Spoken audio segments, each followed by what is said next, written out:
Hi, third grade. Welcome back to our second week of science. Today we're going to be exploring the Earth's surface, so let's jump into it. The surface of the Earth is unlike any other planet in the universe. God designed it with beautiful and unique features, or parts. Here we find a variety of bodies of water, as well as the landforms that shape our landscape. Our Creator displays His work in the beauty of the world around us. Just like an artist begins with a canvas, God formed the foundations of this earth with His word.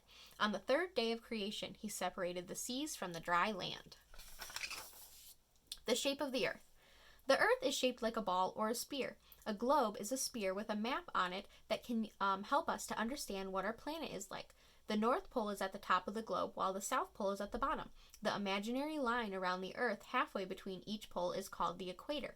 The Earth is slightly flattened at the poles. However, this is hardly noticeable from space.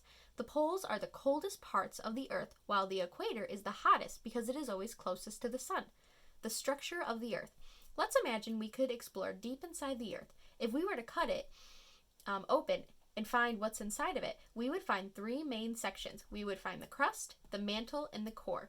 The crust of the Earth is solid rock. The top layer of the crust is called bedrock. It is what we find below the soil. The mantle is found between the core and the crust.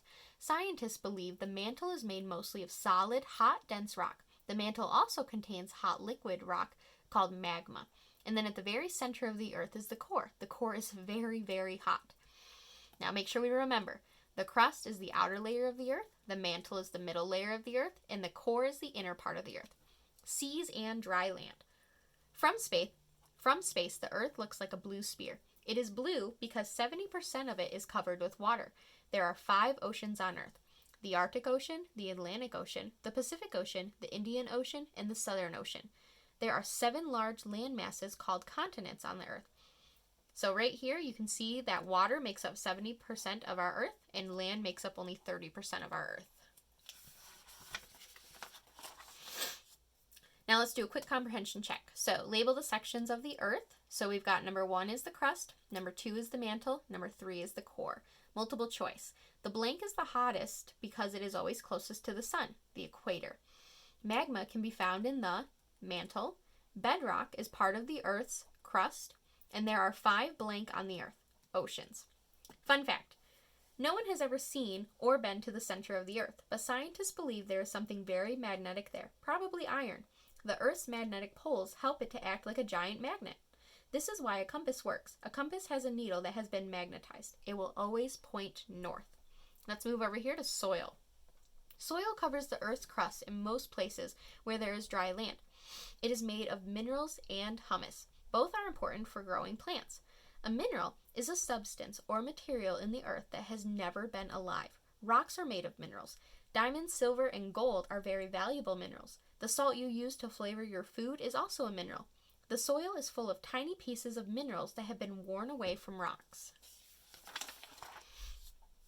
While minerals are made of things that have never been alive, humus is made from living things that have been broken down or decayed. Humus can soak up water because it is soft. Humus also gives the soil important nitrogen. Soil is a wonderful part of God's plan for growing things. Plants get water, minerals, and nutrients from the soil. Different kinds of soil help different kinds of plants grow. This is all part of God's plan. Some soil, called clay, can get muddy quickly because it absorbs water. Some soil is sandy. Water can easily flow through it. The best soil is a mixture of different kinds of soil. If plants grow well in soil, we say the soil is fertile. It is rich in minerals and nutrients. Now we have layers of the soil. Soil can be found in 2 main layers. The topsoil, right here that we see, is the top layer of soil. It is usually dark and rich in humus and nutrients. It is soft and absorbent enough to hold water. Most plants grow in this layer of soil. The topsoil is usually only a few inches deep. The layer of soil below the topsoil is called the subsoil. So right here in the middle, it is harder and more packed down than topsoil. It is also lighter in color because it does not have much humus. Large plants have roots that grow down into the subsoil in search of more minerals. Below the subsoil, we find rocks and eventually the Earth's bedrock. So right here, do you remember what layer of the Earth contains bedrock? It's the crust. So this right here would be the crust. Let's do a quick comprehension check. So at the top, we have our topsoil that contains a lot of our nutrients and humus. Subsoil, right down here is the middle part. And bedrock, this right here is the beginning of the crust. Number 4, a mineral is a substance from the earth which is made of material that has never been alive. Humus in the soil is made from living things that have been broken down or decayed. The topsoil is the top layer of soil and is usually dark and rich in nutrients. And if plants grow well in soil, we say the soil is fertile.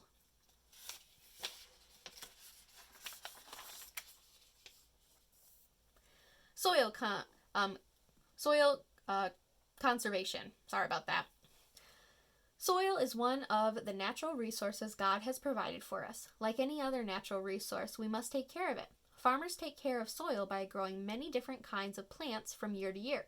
They rotate their crops every few years. They know that some plants will use certain minerals from the soil. Other plants will put those minerals back into the soil. Sometimes the farmers help the soil by putting fertilizer on his field. Fertilizers contain different kinds of minerals and nutrients for the soil.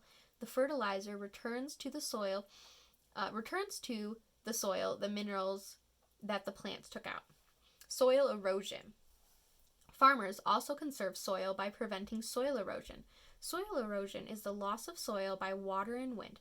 Dry, loose topsoil can easily be picked up by the wind and blown away. Root systems naturally prevent soil erosion by keeping the topsoil in place. Some fields have sloping land. A wise farmer keeps his land planted. If it were not, the water would run down the hill and carry the topsoil along with it. Small ditches called gullies would form where the soil has been washed away, as we can see right over here. There are many other ways farmers prevent soil erosion. They use tilling and plowing methods to protect and prepare the soil for planting.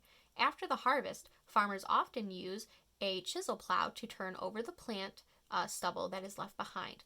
Not only does this prevent soil erosion, but it also adds nutrients back into the soil. Soil facts. Topsoil is the top layer of soil. It is dark colored, rich in minerals, and not very deep. Subsoil is the second layer of soil. It is lighter in color and has fewer minerals and is deeper than topsoil. Fertile soil is soil in which plants grow well. Soil erosion is the loss of topsoil by wind and water. Soil conservation is taking care of soil. Now, a quick comprehension check. True or false? Number 1, soil erosion is the loss of seeds by water and wind. That is false. Soil erosion is the loss of soil. Number 2, farmers rotate their crops every few years. That is true. Number 3, gullies begin to form when the soil washes away. That is true. Number 4, subsoil is the layer that wears away when erosion happens. That's false. That would be topsoil because it's on the top layer up here.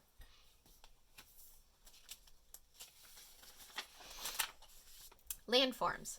Our beautiful earth is covered with unique natural features called landforms. A landform is a natural formation of rock or soil on the earth's surface. A landform can be a high place such as a mountain, hill, or plateau, or a low place such as a valley, canyon, lake, or riverbed. A landform can even be a flat place, like the plains. An island is a landform that rises out of the ocean. Let's explore some different landforms as we follow the path of a river. The beginning of a river is called its source. A river's source is usually high in the mountains where precipitation falls. So right up here, we've got a source that's at the top of the mountain. Often, mountaintops are covered with snow because of the cold temperatures there. The snow melts and the water trickles down into little streams. We call this water runoff. The streams eventually flow into a river. The river flows quickly as it travels downhill. Often, the force of the river is so strong that it creates powerful waterfalls and rapids that can erode rocks and soil. So you can see the waterfall right here coming off, and it's going to come right down here into the river. As the river reaches the flat plains, it slows down and begins to wind its way towards the ocean. A river can empty into lakes or ponds as it continues to flow. The part of the river where it flows into the ocean is called its mouth. As the river flows over land, it picks up fine sand called silt and other tiny pieces of rich soil. Sometimes this new fertile soil can gather at the river's mouth and make a new landform called a delta. A delta is a very good place for growing plants because its soil is very rich. The Nile River Delta helped make Egypt a wealthy and prosperous nation during biblical times. So right here, you've got the Nile River Delta. You can see it in the green right here, and it is exactly where the ocean is kind of right here. You can see the ocean, and then you've got your lake here with the river, okay? All right, and that is the end of our lesson for this week. Thank you, guys.